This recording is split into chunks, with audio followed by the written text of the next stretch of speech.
일간신문의 어느 종교 담당 기자가 오셔서 부활절 메시지에 대한 인터뷰를 하셨어요. 그때 인터뷰 내용이 쭉 진행이 되고 마지막에 질문을 하시더라고요. 예수님을 믿지 않는 사람들은 예수님이 부활하셨다는 사실을 정말 믿기 어렵습니다. 이 세상 사람들에게 예수님 부활하셨다는 것을 어떻게 설명하시겠습니까? 그런 질문을 저에게 주었습니다. 저는 이 질문이 지금 현재 우리 교회와 또 그리스도인들에게 주는 도전이라고 생각합니다. 세상 사람들에게 예수님이 부활하셨다는 것을 어떻게 설명할 것인가? 실제로 예수님이 부활하셨다는 것은 안 믿기가 더 어려워요. 정말 그 진실을 알고 싶어서 예수님의 부활에 대한 기록과 증거들을 쭉 살펴보면 안 믿기가 어렵습니다. 첫 번째는 빈 무덤이에요. 올해 부활절 우리 교회 로비 장식의 컨셉이 빈 무덤입니다. 예수님의 시체가 없다는 거예요.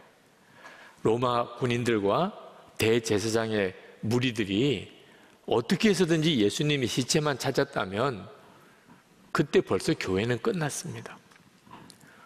두 번째는 초대교회 부흥이에요.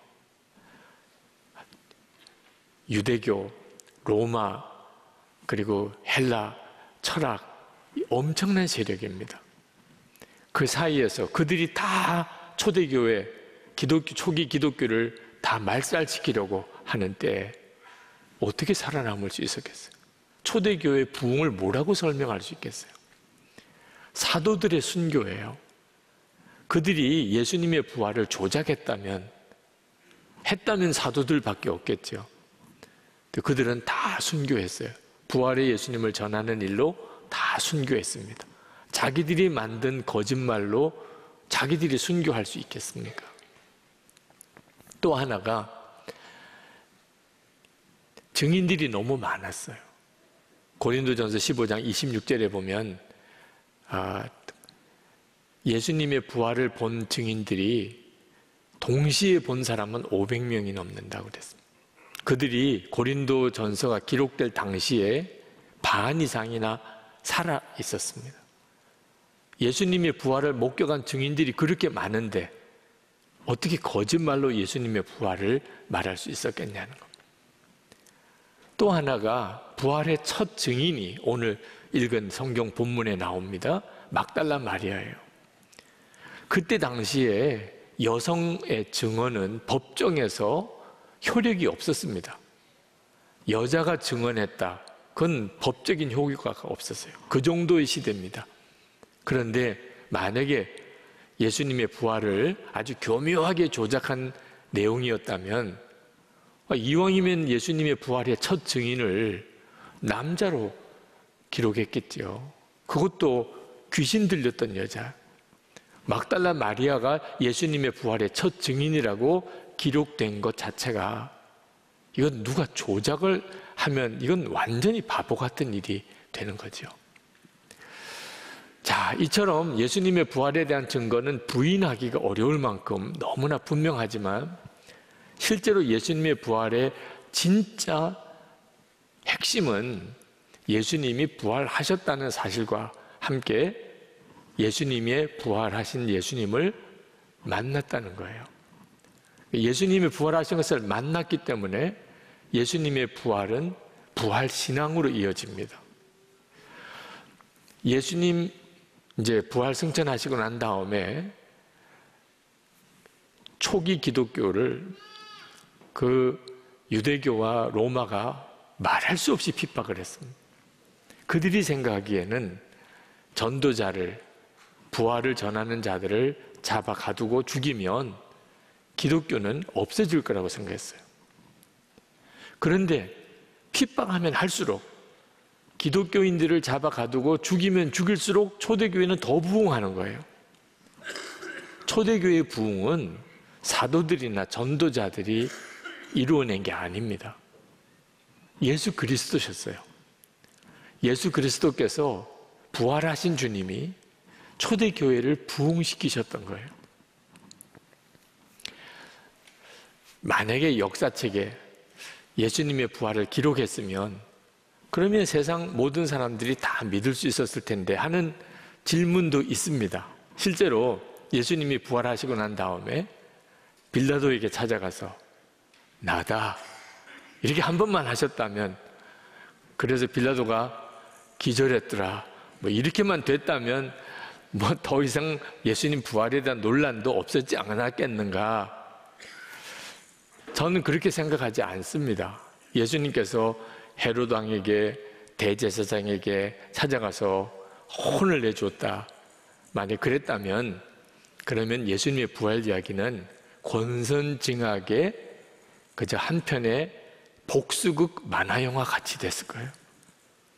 완전히 수준이 다른 차원이 되어버립니다. 예수님을 십자가에 못 박아 죽인 장본인이 빌라도나 헤롯 왕이나 대제사장이 아니거든요. 저와 여러분의 온 인류의 죄로 인하여 예수님은 십자가에 죽으셨고, 그리고 부활하신 것은 예수님이 정말 그리스도라는 확증이고, 그리고 죄와 악과 마귀와 거짓이 완전히 꺾어졌다. 의와 그리고 선, 사랑, 그것의 진정한 승리, 죽음을 이기고 생명이 승리하는 것을 확정한 사건이 부활 사건이거든. 그러니까 예수님께서 굳이 빌라도에게, 헤롯 왕에게 찾아가서 뭐 복수하고 할 여지가 없는 거죠. 예수님의 이 부활을 정말 믿을 수 있는 것은 역사책에 기록된 기록 때문이 아닙니다. 여러분, 6.25 전쟁 70년 전에 있었던 이야기예요. 그런데도 벌써 그게 왜곡이냐, 진짜 사실은 뭐냐 논란이 많잖아요. 6.25 전쟁을 실제로 겪은 사람과, 그리고 한참 지난 지금 세대의 6.25 전쟁 사건 하나만 놓고도 얼마나 논란이 많아요. 무려 2000년 전 이야기입니다. 예수님이 십자가에 죽으시고 부활한 사건. 역사책에 기록이 되어 있어도 나는 안 믿어져. 틀림없이 그렇게 됩니다. 어떻게 해결되지요? 부활하신 예수님을 만날 때 해결돼요. 부활하신 예수님을 만나면 그걸 어떻게 부정할 수 있겠어요? 예수님이 재림에 오실 때, 그때는 모든 사람들이 다 예수님이 부활하셨음을 다 알게 되겠죠. 그러나 예수님이 재림에 오시기 전에 지금도 사람들이 예수님의 부활에 대하여 알 수 있는 길이 있는데, 바로 예수님의 부활을 믿는 성도들과 교회를 통해서 알게 되는 겁니다. 왜냐하면 우리들은 부활하신 예수님을 우리 마음에 모시고 사는 사람이니까. 여기서 부활 신앙이 나오는 거예요. 예수님의 부활을 정말 믿는다. 오늘 여기 계신 분들은 다 믿으실 겁니다. 그러나 예수님의 부활을 믿는다고 그래서 그의 삶이 부활의 능력으로 사는 것은 아니에요. 예수님의 부활을 믿기는 믿지만 여전히 무기력한 삶을 사는 성도와 교회가 많습니다. 왜 그렇죠? 예수님이 부활하신 것을 믿지만 실제로 부활하신 예수님을 내가 만난 게 아니니까요. 여러분, 예수님의 제자 도마 아시죠? 예수님의 제자 도마가 다른 제자들이 다 부활하신 예수님을 만났다는 거예요. 예수님 부활하셨다는, 자기들이 보았다는 겁니다. 자기들에게 말씀하셨다는 거예요. 그런데도 도마는 어떻게 말했죠? 내가 만나기 전에는, 내가 부활하신 예수님을 만나서 그 손의 못자국, 그리고 허리에 있는 창자국을 내가 보지 않으면, 만져보지 않으면 나 믿을 수 없다고요. 예수님의 제자 도마도 그랬습니다. 우리가 세상 사람들에게 예수님이 부활하셨다는 증거를 아무리 말로 설명해 줘도 그들은 믿을 수가 없다고 할 거예요. 그런데 하나, 우리가 부활하신 예수님과 동행하는 삶을 살게 될 때, 그래서 어떤 죄도, 어떤 악한 것도, 어떤 고난도 우리가 이겨갈 때, 죽음도 두려워하지 않는 소망을 가지고 살 때, 말할 수 없는 기쁨에 충만한 삶을 살 때, 비로소 그들이 예수님이 부활하셨나? 그렇지 않으면 설명이 안 되니까. 초대교회 설명이 안 됐. 그러니까 많은 사람들이 예수님의 부활의 복음을 듣고 그들이 예수를 믿게 됐어요. 보지 못하지만 예수님을 사랑하기까지 했다고 그랬습니다. 막달라 마리아가 예수님의 십자가에 죽으시는 것을 보고 말할 수 없는 슬픔에 사로잡혔습니다. 그가 예수님의 빈 무덤을 보고 예수님이 시신이 없어졌다고 생각하고 그 제자들에게 그 말을 전해주러 갈 때는 너무너무 두려웠습니다. 그런데 그가 부활하신 예수님을 만났어요. 그리고는 예수님 부활의 소식을 전하려 제자들에게 달려갈 때는 얼굴에 환희가 넘쳤습니다. 얼마나 그 달려가는 마리아의 발걸음이 가벼웠을까요? 빨리 가서 전해줘야 되겠다. 그리고 제자들을 만나서 내가 예수님 부활하신 주님을 만났어요. 그분이 나에게 말씀하셨어요. 여러분, 그때 이 막달라 마리아의 분위기를 상상으로도 얼마든지 느낄 수 있으시겠죠? 그게 바로 부활신앙인 것입니다. 부활하신 예수님을 만난 사람만이 가지게 되는 분위기. 여러분에게는 이 부활의 예수님을 만난 마리아와 같은 그런 생동감이 있는 분이 사망의 권세를 이겼어요. 어떤 미움과 증오도 이기는 사랑의 사람이 되었어요. 어떤 고난도 두렵지가 않아요. 그렇습니까? 그게 우리에게 과제인 거예요. 예수님의 부활을 믿지만 부활의 예수님을 만나지는 못한 그리스도인들이 너무 많은 겁니다. 오늘 예수님께서 우리에게 주시는 말씀이 죽은 자들 가운데서 일어나라 하는 겁니다. 에베소서 5장 14절 말씀이에요. 그러므로 이르시기를 잠자는 자여 깨어서 죽은 자들 가운데서 일어나라. 그리스도께서 너에게 비추이시리라 하셨느니라. 여기서 죽은 자라고 하는 것은 육신은 살아있지만 영이 죽은 그런 세상 사람을 말합니다. 살아있지만 사실은 죽은 자인 거예요. 잠자는 자는 영생은 얻었어요. 예수를 믿고. 그러나 세상 사람들하고 똑같이 살아요. 세상 사람 좋아하는 거 자기도 좋아하고, 세상 사람 바라는 거 자기도 바라고, 세상 사람 목표로 삼은 거 자기도 목표로 삼고, 세상 사람과 다를 바가 하나도 없어요. 이런 사람이 영생은 얻었으나 세상 사람처럼 사는 그 잠자는 자예요. 영적으로. 깨어 일어나라. 그 말은 더 이상 세상 사람들처럼 살지 말라는 거예요.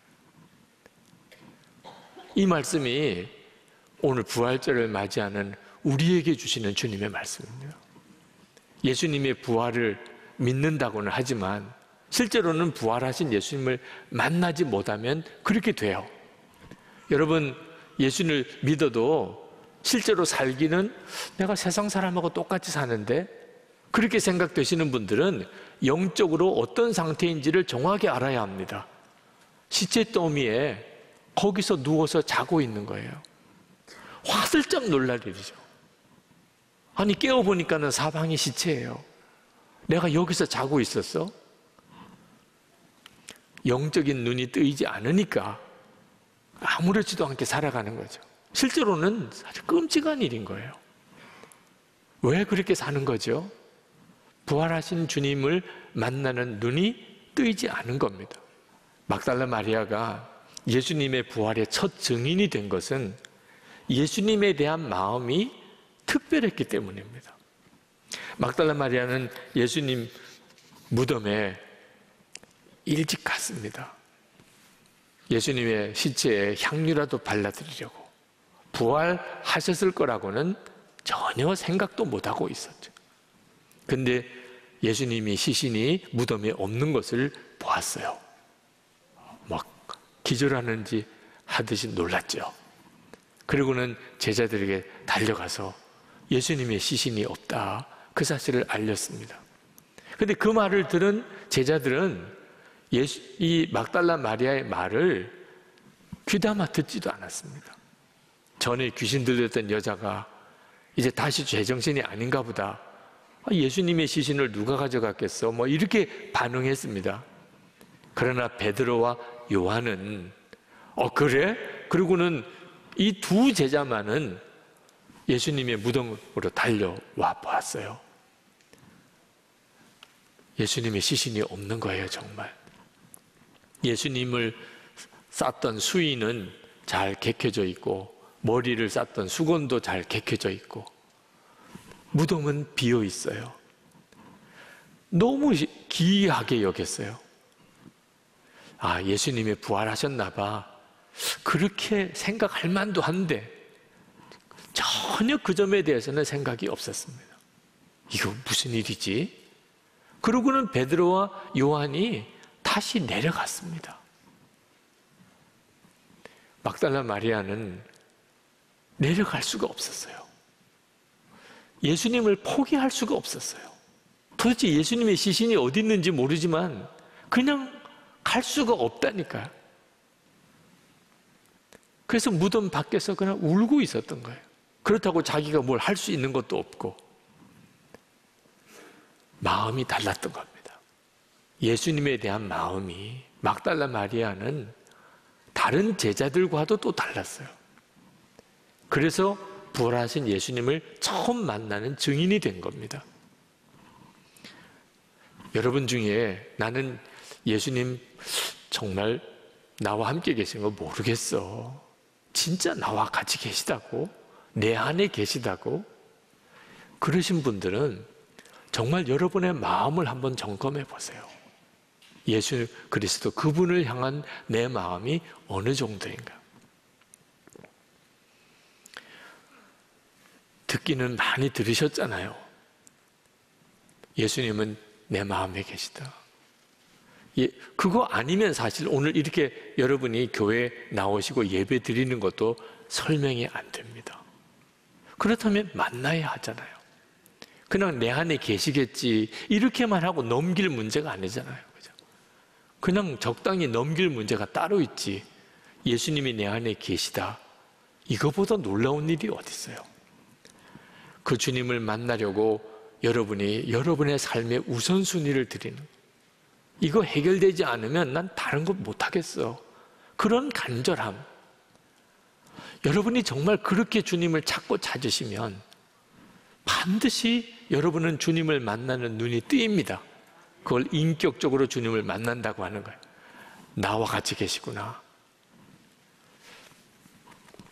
제가 그 신문 기자와 인터뷰를 하면서 부활을 어떻게 믿으라고 하는가, 일반 사람들에게 어떻게 예수님의 부활을 믿으라고 할까,